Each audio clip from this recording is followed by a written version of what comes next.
जीवन में आमको पछकु टाणिबा आमर क्षति करने आमको हरास करने निराश करने बहुत लोग बोलते। नमस्कार, मो स्मृति स्वागत करुच्ची आपण मानक आज एक नुआ स्टोरी रे। गोटे पिला थिला जार ना थिला विष्णु। पिलाटी पाठ पढ़ारे बहुत दुर्बल थिला। भल भावे पाठ पढ़ी पार नथिला, ना पढ़ी पारुथिला, ना लिखि पारुथिला, ना ताको किछि बुझा पड़ुथिला। बहुत लोक माने ताकू आड़ू साड़ू कथा कहूले कि तो द्वारा किसी हेब ना। फैमिली रे भी ताकू बहुत किसी कहूले कि तोर भाई भल पढ़ुची तो पढ़ी पारन।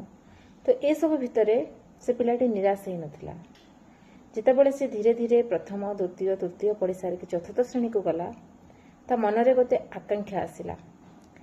से भाविला कि जदि समस्ते पढ़ी पारुचंती, मोर भाई भौणी माने पढ़ी पारुचंती, तो मु काहेकि नुहे।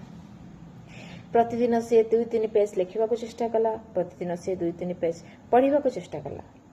से पढ़ुला भूल होउथला, से लिखुला भूल होउथला, किंतु जना पड़ानी केतबेले धीरे धीरे धीरे धीरे तार चेष्टा से पढ़ा आ लिखा दुईटा जाक शिखीगला। से पिला आज निजर स्टेट गवर्नमेंट रे गोटे भल चाकरीटे करिछि, भल पोस्ट रे ए ग्रेड रे। यह गोटे स्टोरी सत, किंतु ए स्टोरी रू आमे यह शिखिले कि जदि दुनियार लोक तो आपन को खराब कहउचंती, आपन को दुनियार लोक कहउचंती कि आपन किछि करि परिबे नै, से सब रे आपन को ध्यान देबा दरकार नै। यदि आपनकर निजर आत्मविश्वास अछि, यदि आपन जानिछंती कि निजे कोन करि परिबे, तो चेष्टा जारी रखंतु। आज ही पारिनी, काली भी ही पारिबनी, पहर दिन भी ही पारिबनी, किंतु यदि मन रे आग्रह अछि, चेष्टा अच्छी, तो निश्चित भाव में सफल तो दिने हेबे। यह कौन सी स्टोरी नुहे, यह गोटे रियल लाइफ स्टोरी जहाँकि कहा सहित तो हो सारी।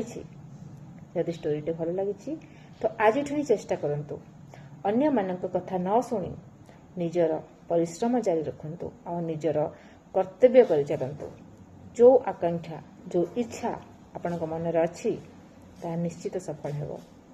भगवान जगन्नाथ को प्रार्थना करी आपण जहाँ भी चाहूँगी, यदि सत उपाय चाहूँगी, निश्चित भाव में सफल हो। धन्यवाद। जय जगन्नाथ।